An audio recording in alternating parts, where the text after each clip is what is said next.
Yaa nama viidiyoon tun si bira geesse rabbi si haa gammachiisu. Sheer godhi. Harka ittiin sheer gootu san harka keessan harka warra jannataa rabbi si haa godhu. Ijjitti ilaaltu yaa warra jannataa. Gurri ittiin dhageessu gurra warra jannataa. Qaamni kee guututti qaama warra jannataa rabbi si haa godhu. Nama jaalattu hundaa wajjin warra jannata keessatti gammadu rabbi si haa godhu. Walumaanuu rabbi nu haa godhu. Rakkoo yoo si jiraatte rabbi si haa furu. Yoo dhukkubsatte rabbi si haa fayyisu. Yoo dhukkubsatte rabbi si haa fayyisu. Hiyyummaa yoo si jiraatte rabbi jalaa si haa baasu. Liqiin namaa yoo si jiraatte rabbi sirraa haa kafalu.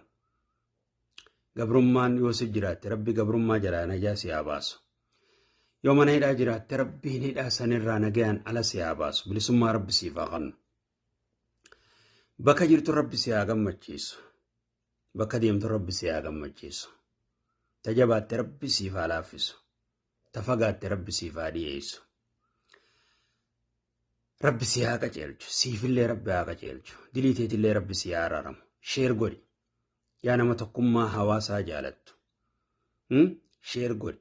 Warra tokkummaa hawaasaa hin feene san biraan ga'e keessaafu.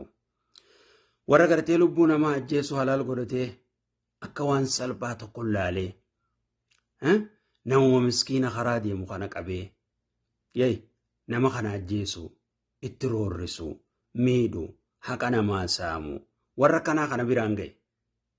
Osoo nama hundaaf sheer gootu keessaafu warra kanaa kana biraan ga'e.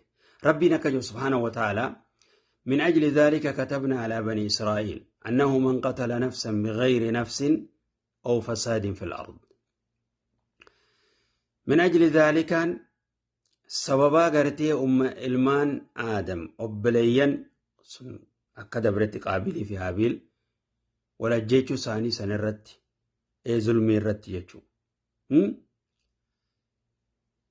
تك أبلي سجيسو رت ظلمي دان سنرت بني إسرائيل الرواجب قولي أمته هندرت يجو حواسم نما قرتي الدنيا تنرجرات هندرت مال ربي واجب قولي دركما قولي أنه من قتل نفسا نمن لبوتك أجيسي لبو المناماتك أجيسي لبو بدين كمني تنمن أجيسين تدجي تنغيست بدي أداداتين مبليسين دجي خيس بدين دليدو لبو نغيان جراتو تنمن ميني تنمت الرور رفني توالمان دبنة تنقبني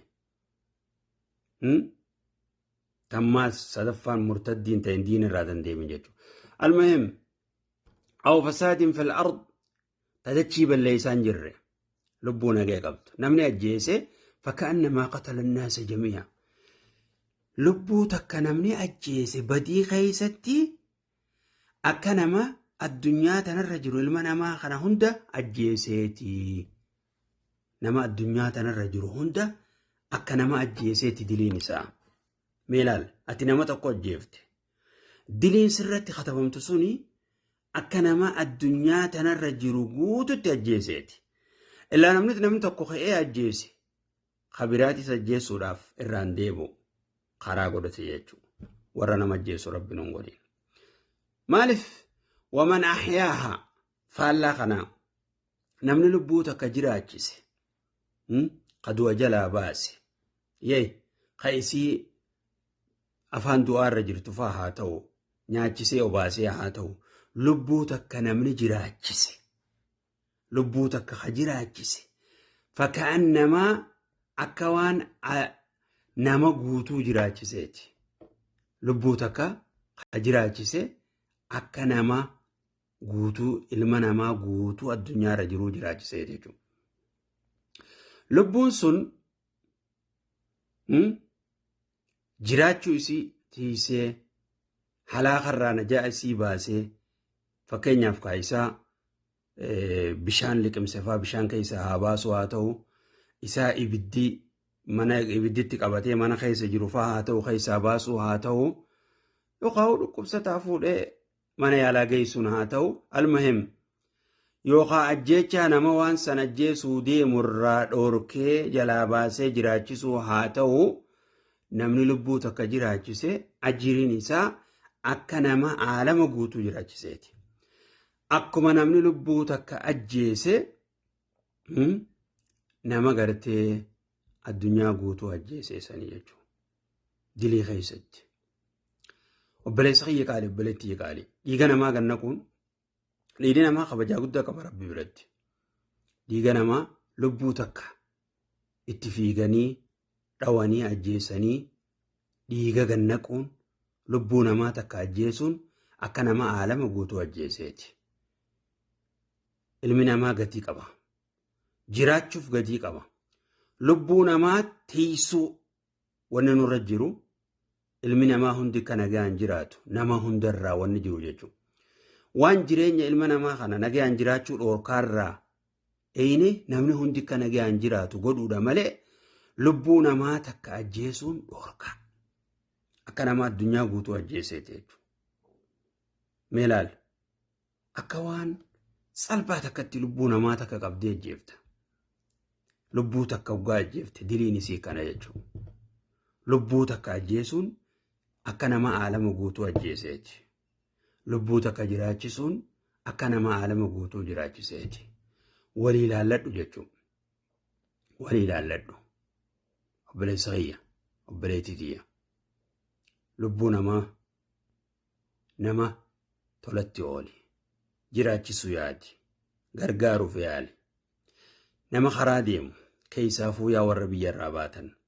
Biyya Arabaa Suudii fe'isa warra jiraattan. Miskiina karaa deemu ifira meessitanii warritti roorriftan ka lubbuu isaa baaftan. Maaluma jettan Rabbiin waggaa fuula isaa bira dheeytan. Lubbuu takka namni jiraachise. Lubbuu takka namni ajjeese ka nama aalama ajjeeseeti. Ka jiraachise ka nama addunyaa guutuu jiraachiseeti. Hawaasni wanni nurraa eegamu keessaafuu warri biyyarraa baane. Ka biyyarraa bahee biyya keessa hin jirre tokkummaa haa jabeessinu. Osoo hundi tokkummaa jabeessu warri biyyarraa bahe. Riskii barbaadaaf deema. Lubbuu isaa tana jireenya ofirraa jijjiiruuf maatii isaarraa jijjiiruuf biyyarraa baanamu. Ilma namaa miskiina itti roorrisin.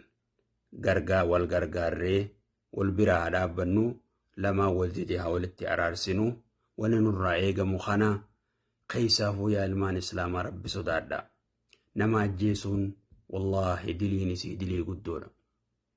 Diliin isii dilii guddoo.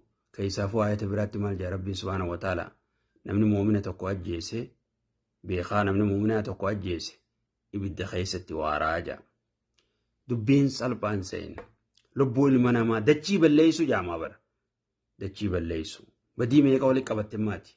Nama ajjeefte. Dachii balleessite. Allah. Lubbuu nama tokko qabdee fawdaadha biitii. Akkanumatti dilii gurguddoodha. Waan kanarraa haa fagaannu wanni kuni biyya keessattis waan tokkummaa biyyaa balleessu waan namni nagaan jiraachaa mootummaa wanni kaayameef maali? Kana hunda eeguudhaaf akka namni waliin ajjeefne akka namni haqa waliin saamne akka namni dhiiga walii gadi hin nayine akka namni daangaa walitti hin dabarre eeguuf mootummaan godhama. Namaaf kaayama addaan eeguudhaaf. Tanaaf haa wal jaalannu warra tokkummaa keenya hin feene keessaafuu tokkummaa hawaasaa hin feene hawaasa waliin dhehee kuta daguuree hawaasa wal ajjeesisu kana haa balaaleeffannu. Warra kanaa kana Rabbi isaanii yoo qaceelante Rabbi isaan haa qaceelu. Hamtu isaanii Rabbi nurraa haa qabu. Hawaasa irraa hamtu isaanii Rabbi haa qabu. Nutilleen badii kanarraa nu haa fageessu. Jara kanaalleen addaan Rabbi nu haa fageessu. Hawaasa irraa illee warra hamtuun deemu kana Rabbi hawaasa irraa isaan haa dhoorku.